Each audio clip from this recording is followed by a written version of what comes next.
എല്ലാവർക്കും സ്വാഗതം. ഇന്നത്തെ ക്ലാസ്സിൽ നമ്മൾ ഡിസ്കസ് ചെയ്യാൻ ഉദ്ദേശിക്കുന്നത് +1 കെമിസ്ട്രിയിലെ സ്ട്രക്ചർ ഓഫ് ആറ്റം എന്ന് പറയുന്ന ചാപ്റ്ററിലെ പ്രോബ്ലവുമായിട്ട് ബന്ധപ്പെട്ട ചില കാര്യങ്ങളാണ്. ഇപ്പോൾ +1 പരീക്ഷയ്ക്ക് പ്രോബ്ലം ചോദിക്കാൻ സാധ്യതയുള്ള ഒരു ചാപ്റ്ററാണ് അറ്റോമിക് സ്ട്രക്ചർ. അപ്പോൾ ഈ ചാപ്റ്ററിലെ പ്രോബ്ലംസ് ചെയ്യണമെങ്കിൽ എന്തൊക്കെ കാര്യങ്ങൾ അറിഞ്ഞിരിക്കണം എന്ന് ചോദിച്ചാൽ ഡെഫിനറ്റ്ലി ചില ഫോർമുലകൾ നമുക്ക് അറിഞ്ഞിരിക്കണം, പിന്നെ ചില യൂണിറ്റ് കൺവേർഷൻസ്, പിന്നെ ചെറിയ ചെറിയ ചില വാല്യൂസും കൂടെ അറിഞ്ഞിരുന്നാൽ നമുക്ക് ഈ പറഞ്ഞിരിക്കുന്ന ചാപ്റ്ററിലെ പ്രോബ്ലംസ് ഒക്കെ എല്ലാം ചെയ്യാൻ പറ്റും. അപ്പോൾ അതിലുപയോഗിക്കുന്ന പ്രധാനപ്പെട്ട ഫോർമുലകൾ പറയാം. അതിലൊരു formula nu equal to C by lambda. അപ്പൊ അതിലെ ന്യൂ എന്ന് വെച്ചാൽ ഉദ്ദേശിക്കുന്നത് ഫ്രീക്വൻസി ആണ്. ഫ്രീക്വൻസി. ലാംഡ എന്ന് വെച്ചാൽ ഉദ്ദേശിക്കുന്നത് വേവ് ലെങ്ത് ആണ്. ഓക്കെ, അപ്പോ പ്രോബ്ലം ചെയ്യുന്ന സമയത്ത് ഫ്രീക്വൻസിയും വേവ് ലെങ്തും കണക്ട് ചെയ്യുന്ന എന്തെങ്കിലും ക്വസ്റ്റ്യൻസ് ഉണ്ടെങ്കിൽ നിങ്ങൾക്ക് ഈ പറഞ്ഞിരിക്കുന്ന ഫോർമുല ഉപയോഗിക്കാം, nu equal to C by lambda. അപ്പൊ അതിൽ സിയുടെ വാല്യൂ എന്ന് വെച്ചാൽ നമുക്ക് പരീക്ഷയ്ക്ക് തന്നിരിക്കില്ല. അപ്പൊ സിയുടെ വാല്യൂ ഒന്ന് അറിഞ്ഞിരിക്കണം. സി എന്ന് വെച്ചാൽ വെലോസിറ്റി ഓഫ് ലൈറ്റ് ആണ്. C equal to 3 × 10⁸ metre per second ആണ്. ആ വാല്യൂ നമ്മൾ അറിഞ്ഞിരിക്കണം. ഇനി മറ്റൊരു ഫോർമുല, രണ്ടാമത്തെ ഒരു formula nu bar equal to 1 by lambda. അപ്പൊ അതിലെ ന്യൂ ബാർ എന്താണ് എന്ന് ചോദിച്ചാൽ അത് വേവ് നമ്പർ ആണ്. ഓക്കെ, അപ്പൊ വേവ് നമ്പറും വേവ് ലെങ്ത്തും ഒക്കെ കണക്ട് ചെയ്യുന്ന എന്തെങ്കിലുമൊക്കെ ചോദ്യങ്ങൾ വരികയാണെങ്കിൽ നിങ്ങൾക്ക് ആ പറഞ്ഞിരിക്കുന്ന ഫോർമുല ഉപയോഗിക്കാം. ഇനി മറ്റൊരു ഫോർമുല മാക്സ് പ്ലാങ്കുമായിട്ട് ബന്ധപ്പെട്ട E equal to H nu എന്ന ഫോർമുലയും, അല്ലെങ്കിൽ E equal to n × h nu എന്ന ഫോർമുലയും, അല്ലെങ്കിൽ ഇക്ക് പകരം difference in energy delta E equal to H nu അല്ലെങ്കിൽ NH ന്യൂ എന്നൊക്കെ അറിയപ്പെടുന്ന ഫോർമുലയും മനസ്സിലാക്കുക. മൂന്നും അല്ലെങ്കിൽ ഈ പറഞ്ഞിരിക്കുന്ന ഫോർമുലകളെല്ലാം തന്നെ ഒരേ കൺസെപ്റ്റുമായിട്ട് ബന്ധപ്പെട്ടതാണ്. E equal to energy E equal to H nu, energy E equal to n × h nu എന്ന് വെച്ചാൽ നമ്പർ ഓഫ് ഫോട്ടോൺസ് ആണ്. Delta E difference in energy equal to H nu എന്നൊക്കെ പറഞ്ഞ് നമുക്ക് അല്ലെങ്കിൽ ആ കൺസെപ്റ്റുമായിട്ട് ബന്ധപ്പെട്ട് നമുക്ക് പിന്നെ ചോദ്യങ്ങൾ വന്നാൽ ആ ഫോർമുല ഉപയോഗിക്കാം. അതിൽ h എന്ന് വെച്ചാൽ ഉദ്ദേശിക്കുന്നത് പ്ലാങ്ക്സ് കോൺസ്റ്റന്റ് ആണ്. ആ വാല്യൂ അറിഞ്ഞിരിക്കണം. h equal to 6.625 × 10⁻34 joules second അല്ലെങ്കിൽ കിലോഗ്രാം മീറ്റർ സ്ക്വയർ (10⁻⁻1). അപ്പോൾ യൂണിറ്റും പ്രധാനപ്പെട്ടതാണ്, വാല്യൂവും പ്രധാനപ്പെട്ടതാണ്. ആ വാല്യൂ പഠിച്ചിരിക്കണം, യൂണിറ്റും പഠിച്ചിരിക്കണം. ഇനി മറ്റൊരു ഫോർമുല ഈ നമ്മുടെ ഫോട്ടോ ഇലക്ട്രിക് എഫക്റ്റുമായിട്ട് ബന്ധപ്പെട്ട് kinetic energy of photo electrons എന്നോ അല്ലെങ്കിൽ അങ്ങനെ എന്തെങ്കിലുമൊക്കെ പറഞ്ഞുകൊണ്ടുള്ള ഫോർമുലകൾ ഉപയോഗിക്കാം. അപ്പൊ കൈനറ്റിക് എനർജിയായിട്ട് ബന്ധപ്പെട്ട് ഫോട്ടോ ഇലക്ട്രോൺസിന്റെ കൈനറ്റിക് എനർജിയായിട്ട് ബന്ധപ്പെട്ട ഒരു ഫോർമുല വന്നാൽ നിങ്ങൾക്ക് ½ mv² = h × nu minus nu 0 എന്ന് ഉപയോഗിക്കാം. അല്ലെങ്കിൽ kinetic energy equal to h × nu minus nu 0 എന്ന് ഉപയോഗിക്കാം. അപ്പൊ അതിൽ ന്യൂ എന്ന് വെച്ചാൽ ഉദ്ദേശിക്കുന്നത് ഫ്രീക്വൻസി തന്നെയാണ്. ന്യൂ സീറോ എന്ന് വെച്ചാൽ ഉദ്ദേശിക്കുന്നത് ത്രെഷ്ഹോൾഡ് ഫ്രീക്വൻസി ആണ്. ത്രെഷ്ഹോൾഡ് ഫ്രീക്വൻസി. ഓക്കെ, അപ്പൊ അതിലെ m എന്നുള്ളത് മാസ് ഓഫ് ഇലക്ട്രോൺ ആണ്. അപ്പൊ മാസ് ഓഫ് ഇലക്ട്രോണും പലപ്പോഴും പരീക്ഷയ്ക്ക് തരാറില്ല. അപ്പൊ അതും പഠിച്ചിരിക്കണം. Mass of electron equal to 9.1 × 10⁻31 kilogram. അപ്പൊ അതും കാണാതെ അറിഞ്ഞിരിക്കണം. ഓക്കെ, അപ്പൊ ½ mv² equal to h × nu 0. Kinetic energy of photo electron എന്നോ അങ്ങനെ എന്തെങ്കിലുമൊക്കെ ബന്ധപ്പെട്ട ഒരു ചോദ്യങ്ങൾ വന്നാൽ നമുക്ക് ഈ പറഞ്ഞിരിക്കുന്ന ഫോർമുലയിൽ സബ്സ്റ്റിറ്റ്യൂട്ട് ചെയ്ത് പറയാം. ½ mv² equal to h × nu minus nu 0 എന്നോ അല്ലെങ്കിൽ kinetic energy equal to h × nu 0 എന്നൊക്കെ നമുക്ക് ഉപയോഗിക്കാം. അതിൽ ഇവിടെ m എന്ന് വെച്ചാൽ മാസ് ഓഫ് ഇലക്ട്രോൺ ആണ്, v എന്ന് വെച്ചാൽ വെലോസിറ്റി ഓഫ് ഇലക്ട്രോൺ ആണെന്ന് ഓർമ്മിക്കുക. ഓക്കെ, ഇനി അതുപോലെ തന്നെ നമുക്ക് അടുത്ത ഒരു ഷെല്ലിലെ ഒരു ഇലക്ട്രോണിന്റെ അല്ലെങ്കിൽ ബോർ കൺസെപ്റ്റുമായിട്ട് ബന്ധപ്പെട്ട് ഒരു ഷെല്ലിലെ ഇലക്ട്രോണിന്റെ nucleus first shell second shell ഇങ്ങനെ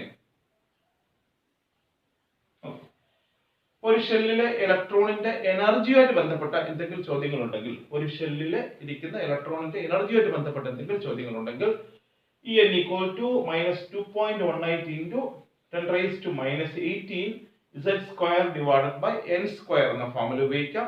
അതിൽ എന്താന്ന് വെച്ചാൽ ഷെല്ലിന്റെ നമ്പർ ആണെന്ന് ഓർമ്മിക്കുക.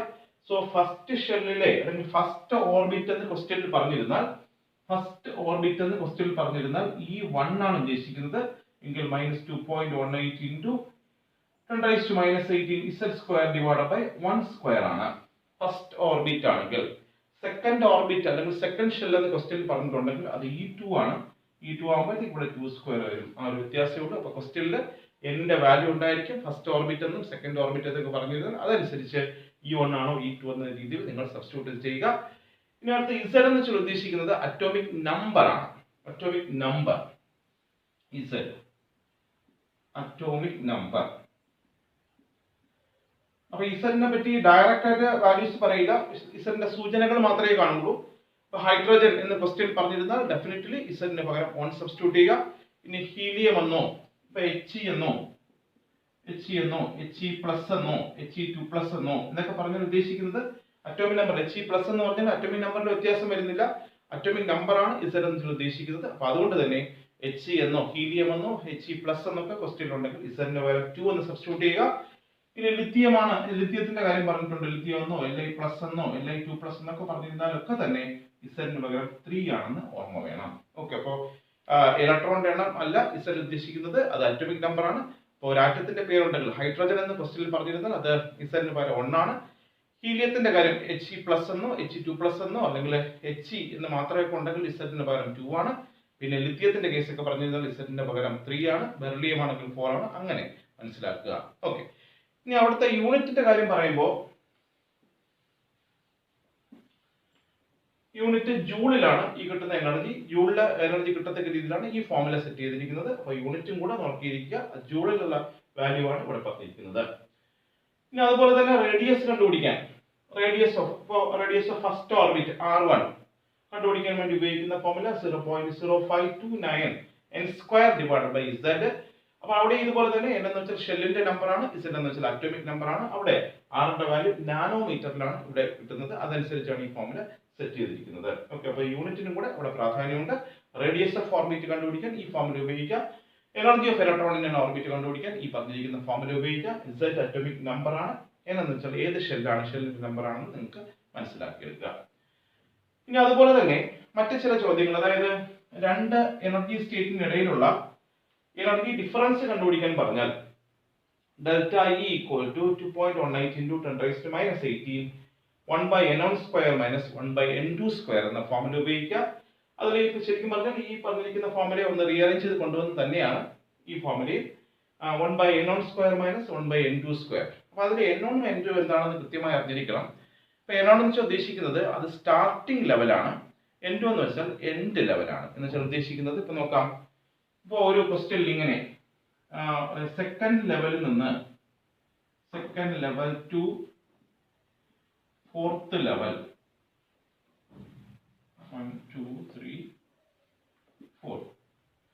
അപ്പൊ സെക്കൻഡ് ലെവലിൽ നിന്ന് ഫോർത്ത് ലെവലിലേക്ക് ഒരു ഇലക്ട്രോൺ ജമ്പ് ചെയ്തെന്ന് പറഞ്ഞിരുന്നത് ഉദ്ദേശിക്കുന്നത് അവിടുത്തെ സ്റ്റാർട്ടിംഗ് ലെവൽ എന്ന് വെച്ചാൽ 2 ആണ്, എൻഡ് ലെവൽ 4 ആണ്. അപ്പൊ എങ്കിൽ ഇങ്ങനെയാണ് ക്വസ്റ്റ്യൻ എങ്കിൽ സെക്കൻഡ് ലെവലിൽ നിന്ന് ഫോർത്ത് ലെവലിലേക്ക് ഒരു ഇലക്ട്രോൺ ജമ്പ് ചെയ്തു അല്ലെങ്കിൽ ട്രാൻസിഷൻ നടന്നു എന്നൊക്കെ പറഞ്ഞാൽ ഉദ്ദേശിക്കുന്നത് n1 equal to starting level 2, n2 equal to end level 4.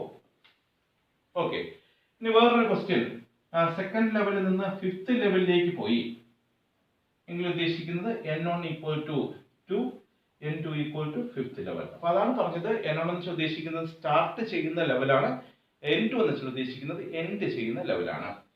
ഇനി വേറൊന്ന് തിരിച്ചിങ്ങനെ പറയാറുണ്ട്, ഫിഫ്ത്ത് ലെവലിൽ നിന്ന് സെക്കൻഡ് ലെവലിലേക്ക് മാറി എന്ന് വെച്ചാൽ അവിടെ നിന്ന് ഇങ്ങോട്ടാണ്.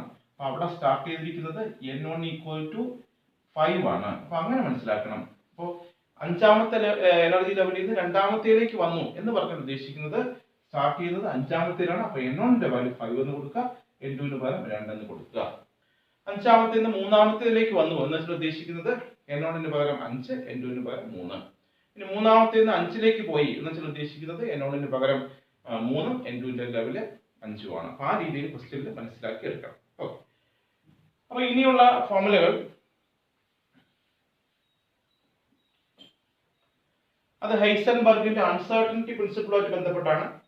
എട്ടാമത്തെ ഒരു formula delta X into delta P greater than or equal to h/4π. അപ്പോൾ ഡെൽറ്റ എക്സ് എന്ന് വെച്ചാൽ ഉദ്ദേശിക്കുന്നത് uncertainty in position, delta P എന്ന് വെച്ചാൽ ഉദ്ദേശിക്കുന്നത് അൺസർട്ടനിറ്റി അല്ലെങ്കിൽ എറർ ഇൻ മൊമെന്റം എന്ന് പറയാം. h പ്ലാങ്ക്സ് കോൺസ്റ്റന്റ് ആണ്. പ്രോബ്ലം ചെയ്യുന്ന സമയത്ത് അവിടെ ഗ്രേറ്റർ ദാൻ മാറ്റിയിട്ട് പകരം ഈക്വൽ ടു ഇട്ട് പ്രോബ്ലം ചെയ്യുക. ഈക്വൽ ടു ഇട്ട്. അപ്പോൾ ഡെൽറ്റ എക്സിന്റെ വാല്യൂ തന്നിട്ട് ഡെൽറ്റ പിയുടെ വാല്യൂ കണ്ടുപിടിക്കാൻ പറയാം, അല്ലെങ്കിൽ ഡെൽറ്റ പിയുടെ വാല്യൂ തന്നിട്ട് ഡെൽറ്റ എക്സിന്റെ വാല്യൂ കണ്ടുപിടിക്കാൻ പറയാം. ഡയറക്റ്റ് സബ്സ്റ്റിറ്റ്യൂഷൻ മാത്രമേ അവിടെ ഉള്ളൂ. ഇത് ഡെൽറ്റ പിയെ മോഡിഫൈ ചെയ്തിട്ട് എം ഡെൽറ്റ വി എന്നാക്കി മാറ്റുന്നുണ്ട്. അപ്പൊ അങ്ങനെ നമുക്ക് ഈ ഫോർമുല ഉപയോഗിക്കാം. Delta X into M delta V equal to h/4π എന്ന് പറയാം. ഇനി അടുത്ത പത്താമത്തെ ഫോർമുല ഡുവൽ നേച്ചറുമായിട്ട് ബന്ധപ്പെട്ടാണ്. ലാംഡ ഈക്വൽ ടു h/mv അല്ലെങ്കിൽ ലാംഡ ഈക്വൽ ടു h/p എന്ന ഫോർമുലകൾ ഉപയോഗിച്ച് നമുക്ക് ഇലക്ട്രോണിന്റെ ഡുവൽ നേച്ചറുമായിട്ട് ബന്ധപ്പെട്ട ചോദ്യങ്ങൾ നമുക്ക് ചെയ്യാൻ കഴിയും. ഓക്കെ. അപ്പോൾ തൽക്കാലം ഓർത്തിരിക്കേണ്ട ഇത്രയും ഫോർമുലയാണ്. അതുമായിട്ട് ബന്ധപ്പെട്ട കാര്യം ഓർത്തിരിക്കുക. അപ്പൊ ഇനി ചില യൂണിറ്റ് കൺവേർഷൻ ഓർക്കാം.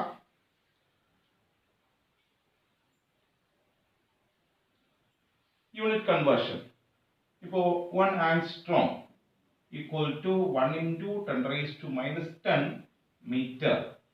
1 nanometer equal to 1 into 10 raised to minus 9 meter.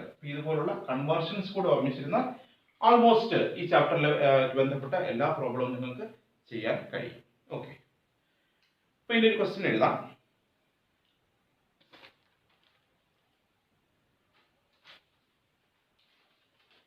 Question എഴുതിക്കോണം. A 100 watt bulb emits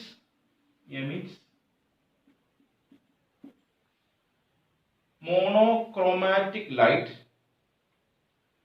of wavelength 400 nanometer. Calculate number of photons emitted per second. Question ഒന്നുകൂടെ വായിക്കാം. A 100 watt bulb emits monochromatic light of wavelength 400 nanometer. Calculate number of photons emitted per second. Okay. അപ്പോൾ ഈ ചോദ്യം കാണുമ്പോൾ ആദ്യമൊക്കെ ചെയ്യുന്നവർക്ക് ചെറിയ ബുദ്ധിമുട്ടുകൾ വരും. പക്ഷെ എന്നാലും നമുക്കൊന്ന് ഫോർമുല ഏകദേശം മനസ്സിലാക്കുന്നു. അപ്പൊ എനർജിയായിട്ട് ബന്ധപ്പെട്ടാണ്. ഫോട്ടോണിന്റെ എനർജിയാണ്, ലൈറ്റിന്റെ എനർജിയാണ്. അപ്പോൾ നമുക്ക് ഏകദേശം ഫോർമുല തീരുമാനമായി. ലൈറ്റ് എനർജിയായിട്ട് ബന്ധപ്പെട്ടാണ്. ഈ ഫോർമുലയാണെന്ന് മനസ്സിലായി. ഈക്വൽ ടു h nu ആണ്. Equal to n into h nu ആണ്. അപ്പൊ ഇതിൽ പറഞ്ഞിരിക്കുന്നത് calculate number of photons emitted എന്നാണ്. അപ്പൊ നമ്പർ ഓഫ് ഫോട്ടോൺസ് എമിറ്റഡ് എന്നിന്റെ വാല്യൂ കണ്ടുപിടിക്കാനാണ് പറഞ്ഞിരിക്കുന്നത്. അപ്പൊ എന്നിന്റെ വാല്യൂ കണ്ടുപിടിക്കണമെങ്കിൽ എനർജിയുടെ വാല്യൂ വേണം. അപ്പൊ എനർജിയുടെ വാല്യൂ ക്വസ്റ്റ്യൻ ഉണ്ടോ എന്ന് നോക്കിയാൽ ഉണ്ട്. 100 വാട്ട് ബൾബ് എന്ന് വെച്ചാൽ ഉദ്ദേശിക്കുന്നത് പിന്നെ എനർജിയുടെ വാല്യൂ 100 വാട്ട് തന്നെയാണ്. 100 വാട്ട് ആണ്. ഇനി വാട്ടിന്റെ പ്രത്യേകത 100 വാട്ട് എന്ന് വെച്ചാൽ ഉദ്ദേശിക്കുന്നത് 100 ജൂൾ പെർ സെക്കൻഡ് ആണെന്ന് ഓർമ്മ വേണം. 100 ജൂൾ പെർ സെക്കൻഡ് 100 വാട്ട് ഒന്ന് തന്നെ. അപ്പോൾ എനർജിയുടെ വാല്യൂ എന്തായാലും ഓക്കെ ആയി. ഇനി എച്ചിന്റെ വാല്യൂ ഓൾറെഡി അറിയാം. ഇനി ന്യൂവിന്റെ വാല്യൂ വേണം. പക്ഷെ ന്യൂവിന്റെ വാല്യൂ ക്വസ്റ്റ്യനിൽ ഇല്ല. പകരം വേവ് ലെങ്ത് ആണ് തന്നിരിക്കുന്നത്. പക്ഷെ നമുക്കറിയാം ന്യൂവിന്റെ വാല്യൂ ഡയറക്റ്റ് ആയിട്ട് തരാതെ വേവ് ലെങ്ത് തന്നിരുന്നാലും നമ്മൾ കണ്ടുപിടിക്കും. ന്യൂവിന് പകരം ആ വാല്യൂ സബ്സ്റ്റിറ്റ്യൂട്ട് ചെയ്യുക, സി ബൈ ലാംഡ സബ്സ്റ്റിറ്റ്യൂട്ട് ചെയ്യുക. സോ ഈ ഫോർമുല മോഡിഫൈ ചെയ്യാം. Equal to n into h into ന്യൂവിന് പകരം ഈ വാല്യൂ സി ബൈ ലാംഡ. കണ്ടുപിടിക്കേണ്ടത് n ആണ്. n equal to energy E divided by h into c by lambda equal to ഇക്ക് പകരം നമുക്ക് സബ്സ്റ്റിറ്റ്യൂട്ട് ചെയ്യാം. 100 ഡിവൈഡഡ് ബൈ h ന് പകരം നമുക്ക് ഈ വാല്യൂ അറിയാം. 6.625 into 10 raised to minus 34 joule second into c ക്ക് പകരം വാല്യൂ അറിയാം. 3 into 10 raised to 8 സബ്സ്റ്റിറ്റ്യൂട്ട് ചെയ്യുന്നു. ഡിവൈഡഡ് ബൈ ലാംഡയുടെ വാല്യൂ ലാംഡ ഈക്വൽ ടു ക്വസ്റ്റ്യനിൽ പറഞ്ഞിട്ടുണ്ട് 400 നാനോമീറ്റർ. നാനോമീറ്ററിനെ മീറ്ററിലേക്ക് കൺവേർട്ട് ചെയ്യുന്ന അറിയാം. 400 ഇൻറ്റു 10⁻⁻⁹ മീറ്റർ. അപ്പോൾ അതിങ്ങോട്ട് സബ്സ്റ്റിറ്റ്യൂട്ട് ചെയ്യുക, നിങ്ങൾക്ക് ആൻസർ കിട്ടും. സോ ഇത്രയും ചെയ്യാനുള്ളൂ. ഇക്ക് പകരം 100 കൊടുക്കുക, എച്ചിന് പകരം വാല്യൂ അറിയാം, സിന് പകരം വാല്യൂ അറിയാം, ലാംഡയുടെ വാല്യൂ അറിയാം. യൂണിറ്റ് കൺവേർട്ട് ചെയ്ത് മീറ്ററിലേക്ക് കൺവേർട്ട് ചെയ്യുന്ന സമയത്ത് നിങ്ങൾക്ക് ആൻസർ കിട്ടും. ഓക്കെ, ചെയ്ത് നോക്കാം. അപ്പോൾ അടുത്ത വേറൊരു problem.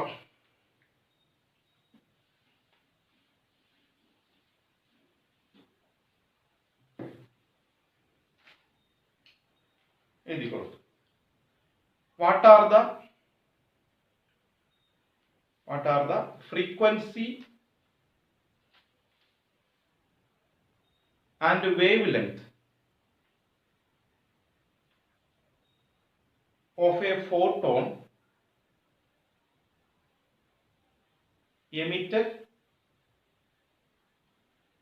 during a transition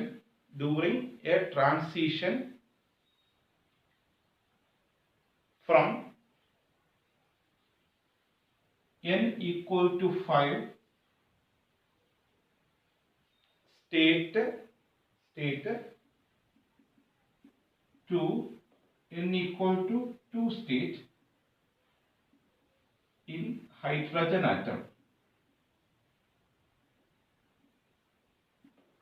Okay. ശരി, അപ്പോൾ ക്വസ്റ്റ്യൻ ഒന്നുകൂടെ വായിക്കാം. What are the frequency and wavelength of a photon emitted during a transition from n equal to 5 state to n equal to 2 state in hydrogen atom? അപ്പോൾ ഇവിടെ നമ്മൾ പറഞ്ഞിരിക്കുന്നത് പിന്നെ രണ്ട് സ്റ്റേറ്റുകൾക്കിടയിലുള്ള എനർജി ഡിഫറൻസ് ആയിട്ട് ബന്ധപ്പെട്ട കാര്യമാണ്. അപ്പോൾ എങ്കിൽ ഉപയോഗിക്കേണ്ട ഫോർമുല നമുക്ക് ഏകദേശം ധാരണയായി. ഈ ഫോർമുലയാണ് delta equal to 2.18 into 10⁻⁻18 1/n1² minus 1/n2².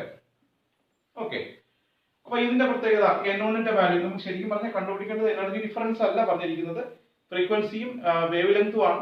പക്ഷെ എനർജി ഡിഫറൻസ് കണ്ടുപിടിച്ച് കഴിഞ്ഞാൽ, അതായത് ഡെൽറ്റയുടെ വാല്യൂ കണ്ടുപിടിച്ച് കഴിഞ്ഞാൽ, നമുക്ക് ഡെൽറ്റയുടെ വാല്യൂ കണ്ടുപിടിച്ച് കഴിഞ്ഞാൽ ഡെൽറ്റ ഈക്വൽ ടു hν എന്ന ഫോർമുലയിലൂടെ നമുക്ക് ഫ്രീക്വൻസി കണ്ടുപിടിക്കാം. ആ ഫ്രീക്വൻസിയുടെ വാല്യൂ ഉപയോഗിച്ച് നമുക്ക് വേവ് ലെങ്ത് കണ്ടുപിടിക്കാം. ഓക്കെ, അപ്പൊ നമുക്ക് ശരിക്കും പറഞ്ഞാൽ ഈ ഫോർമുല ഉപയോഗിച്ച് ഡിഫറൻസ് എനർജി കണ്ടുപിടിക്കാം. ഇനി difference energy equal to hν ആയതുകൊണ്ട് തന്നെ ആ എനർജിയുടെ വാല്യൂ ഉപയോഗിച്ച് നമുക്ക് ഫ്രീക്വൻസി കണ്ടുപിടിക്കാം. ഇനി ഫ്രീക്വൻസിയുടെ വാല്യൂ ഈക്വൽ ടു c/λ ആയതുകൊണ്ട് ഫ്രീക്വൻസിയുടെ വാല്യൂ അറിയാമെങ്കിൽ നമുക്ക് വേവ് ലെങ്ത്തിന്റെ വാല്യൂ കണ്ടുപിടിക്കാം. അപ്പൊ ആദ്യം ഡെൽറ്റ കണ്ടുപിടിക്കാം. അടുത്ത സ്റ്റെപ്പിൽ delta equal to h × nu എന്ന് കൊടുത്തിട്ട് പിന്നെ ന്യൂ കണ്ടുപിടിക്കുക. അടുത്ത സ്റ്റെപ്പിൽ ന്യൂ ഈക്വൽ ടു c/λ എന്ന ഫോർമുല ഉപയോഗിച്ച് ലാംഡയുടെ വാല്യൂ കണ്ടുപിടിക്കുക. ഇവിടെ n1ന്റെ value fifth level to second level എന്നാണ്. n1ന്റെ വാല്യൂ 5th ആണ്, n2ന്റെ വാല്യൂ സെക്കൻഡ് ലെവലാണ് 2 ആണെന്ന് നമുക്ക് മനസ്സിലായിട്ടുണ്ട്. ഓക്കെ, അപ്പൊ അത് സബ്സ്റ്റിറ്റ്യൂട്ട് ചെയ്ത് നോക്കാം. 2-3 സ്റ്റെപ്പ് ഉണ്ടെന്നേ ഉള്ളൂ. അടുത്ത ചോദ്യം, ഒരു ചോദ്യം കൂടി ചെയ്യാം. What will be the wavelength of a ball of mass of 0.1 kilogram moving with a velocity 10 meter per second? What will be the wavelength of a ball with the mass 0.1 kilogram moving with a velocity 10 meter per second? അതായത് wave length കണ്ടുപിടിക്കാനാണ്. അപ്പൊ wave ലെങ്തും പിന്നെ velocity തമ്മിലുള്ള formula നമുക്കറിയാം. So lambda equal to h/mv ആണ്. എച്ചിന്റെ value അറിയാം. ഇനി mass, m എന്ന് വെച്ചാൽ മാസ് ഓഫ് ഇലക്ട്രോൺ ആണ്. പക്ഷെ ഇവിടെ പറഞ്ഞിരിക്കുന്നത് wave length of A ball ആണ്. അപ്പൊ അതുകൊണ്ട് തന്നെ ഇവിടെ ബോളിന്റെ മാസ് ആണ്. ബോളിന്റെ മാസ് പറഞ്ഞിട്ടുണ്ട് 3 കിലോഗ്രാം എന്ന് പറഞ്ഞിട്ടുണ്ട്, 0.1 കിലോഗ്രാം. ഇനി വെലോസിറ്റി തന്നിട്ടുണ്ട് 10 മീറ്റർ പെർ സെക്കൻഡ്. അപ്പോൾ എമ്മിന്റെ വാല്യൂ അറിയാം, വിയുടെ വാല്യൂ അറിയാം, പിന്നെ എച്ചിന്റെ വാല്യൂ നമുക്കറിയാം. ദെൻ സബ്സ്റ്റിറ്റ്യൂട്ട് ചെയ്ത് വേവ് ലെങ്ത് കണ്ടുപിടിക്കാം. ഡയറക്റ്റ് സബ്സ്റ്റിറ്റ്യൂഷൻ മാത്രമേ അവിടെ ഉള്ളൂ. അപ്പൊ അവിടുത്തെ പ്രത്യേകത എം എന്നുള്ളത് ഇലക്ട്രോൺ അല്ല, അവിടെ ബോൾ എന്ന് പറഞ്ഞിട്ടുണ്ട്. അപ്പൊ അതുകൊണ്ട് തന്നെ അതിന്റെ വാല്യൂസ് സബ്സ്റ്റിറ്റ്യൂട്ട് ചെയ്ത് കാര്യങ്ങൾ ചെയ്യണം. ഓക്കെ, അപ്പൊ നിങ്ങൾ ഈ പറഞ്ഞിരിക്കുന്ന ഫോർമുലകൾ നല്ലവണ്ണം മനസ്സിലാക്കിയിട്ട് പിന്നെ പ്രോബ്ലം ചെയ്ത് നോക്കുക. ഇപ്പോൾ പ്രോബ്ലം ചെയ്യേണ്ട ഒരു ക്രമം എന്ന് വെച്ചാൽ നിങ്ങൾ ഇൻ ടെക്സ്റ്റ് ക്വസ്റ്റ്യൻ എപ്പോഴും അങ്ങനെ ചെയ്യാവൂ. അതായത് നമ്മുടെ ടെക്സ്റ്റ് ബുക്കിനകത്ത് വർക്ക്ഡ് ഔട്ട് ചെയ്തിരിക്കുന്ന ക്വസ്റ്റ്യൻസിനെയാണ് നമ്മൾ വർക്ക്ഡ് ഔട്ട് ക്വസ്റ്റ്യൻസ് എന്ന് പറയുന്നത്. ആ വർക്ക്ഡ് ഔട്ട് ക്വസ്റ്റ്യൻസ് ആദ്യം ചെയ്ത് പഠിക്കുക. അപ്പോൾ ആ ക്വസ്റ്റ്യൻ ചെയ്ത് പഠിക്കേണ്ട രീതി എന്ന് വെച്ചാൽ അതിനകത്ത് വർക്ക്ഡ് ഔട്ട് ചെയ്തിട്ടുണ്ട്, എന്നാലും നിങ്ങൾ ക്വസ്റ്റ്യൻ മാത്രം എഴുതിയിട്ട് സ്വന്തമായി ഉത്തരം ചെയ്ത് നോക്കണം. ഓക്കെ, എന്നിട്ട് അത് ശരിയാണോ, ആൻസർ ശരിയാണോ എന്ന് മാത്രം നോക്കുക. അല്ലാതെ വഴിയൊന്നും അതിനകത്ത് എഴുതിയിരിക്കുന്ന വഴിയൊന്നും അതുപോലെ എഴുതി ചെയ്യേണ്ടത് കാര്യമില്ല. ഒന്നുകൂടെ പറയാം, നിങ്ങൾ ഈ ഫോർമുലകൾ നല്ലവണ്ണം പഠിക്കുക. അപ്പം അതിനുശേഷം വർക്ക്ഡ് ഔട്ട് ക്വസ്റ്റ്യൻ, ആദ്യം ടെക്സ്റ്റ് ബുക്കിനകത്ത് പറഞ്ഞിരിക്കുന്ന വർക്ക്ഡ് ഔട്ട് ക്വസ്റ്റ്യൻ ചെയ്യുക. വർക്ക്ഡ് ഔട്ട് ക്വസ്റ്റ്യൻ എന്ന് വെച്ചാൽ ഉദ്ദേശിക്കുന്നത് അവിടെ ക്വസ്റ്റ്യനും ചെയ്തിരിക്കും, ആൻസറും ചെയ്തിരിക്കും, പ്രോബ്ലംസ്. അപ്പോൾ അതിൽ നിങ്ങൾ ക്വസ്റ്റ്യൻ നിങ്ങളുടെ നോട്ട്ബുക്കിൽ എഴുതിയെടുക്കുക, എന്നിട്ട് സ്വന്തമായി ആൻസർ ചെയ്യുക. അല്ല അതിനകത്തുള്ള വഴി അതുപോലെ എഴുതിയെടുത്ത് ചെയ്യാൻ നിൽക്കരുത്. അതിൻ്റെ ആൻസർ ശരിയാണെന്ന് നോക്കുക, ആൻസർ തെറ്റാണെങ്കിൽ മാത്രം അതിനകത്ത് സ്റ്റെപ്സ് നിങ്ങൾക്ക് നോക്കുക. അപ്പോൾ ഇങ്ങനെ ആദ്യം ചെയ്യുക. അപ്പോൾ അതിനുശേഷം നിങ്ങൾ എക്സസൈസിലേക്ക് ടെക്സ്റ്റ് ബുക്കിന്റെ ബാക്കിലുള്ള എക്സസൈസ് ചെയ്ത് പഠിക്കുക. അപ്പോൾ വർക്ക്ഡ് ഔട്ട് എക്സാമ്പിൾ, പിന്നെ അതുപോലെ തന്നെ എക്സസൈസ് ചെയ്ത് പഠിക്കുക. ആദ്യം വർക്ക്ഡ് ഔട്ട് എക്സാമ്പിൾ, അതിനുശേഷം എക്സസൈസുകൾ, ഈ ക്രമത്തിൽ പറയുക. ഇനി പ്രോബ്ലം ചെയ്യുമ്പോൾ എന്തെങ്കിലും സംശയം ഉണ്ടെങ്കിൽ നിങ്ങൾക്ക് എൻ്റെ മെയിലിലും കോൺടാക്ട് ചെയ്യാം. പിന്നെ സംശയം ഉണ്ടെങ്കിൽ വാട്സാപ്പ് നമ്പറിലും നിങ്ങൾക്ക് കോൺടാക്ട് ചെയ്യാം. ഓക്കെ, അപ്പോൾ നല്ലവണ്ണം ചെയ്യണം. പരീക്ഷയ്ക്ക് പിന്നെ പ്രധാനപ്പെട്ട ഒരു ചാപ്റ്ററാണ്, പ്രോബ്ലമായിട്ട് ബന്ധപ്പെട്ട പ്രധാനപ്പെട്ട ഒരു കൺസെപ്റ്റ് കൂടെയാണ് നമ്മളിപ്പോൾ സംസാരിച്ചത്. ഓക്കെ, അപ്പോൾ ബാക്കിയുള്ള കാര്യങ്ങൾ നമുക്ക് അടുത്ത ക്ലാസ്സിൽ നമുക്ക് പഠിക്കാം. എല്ലാവരും നല്ലവണ്ണം പഠിക്കും.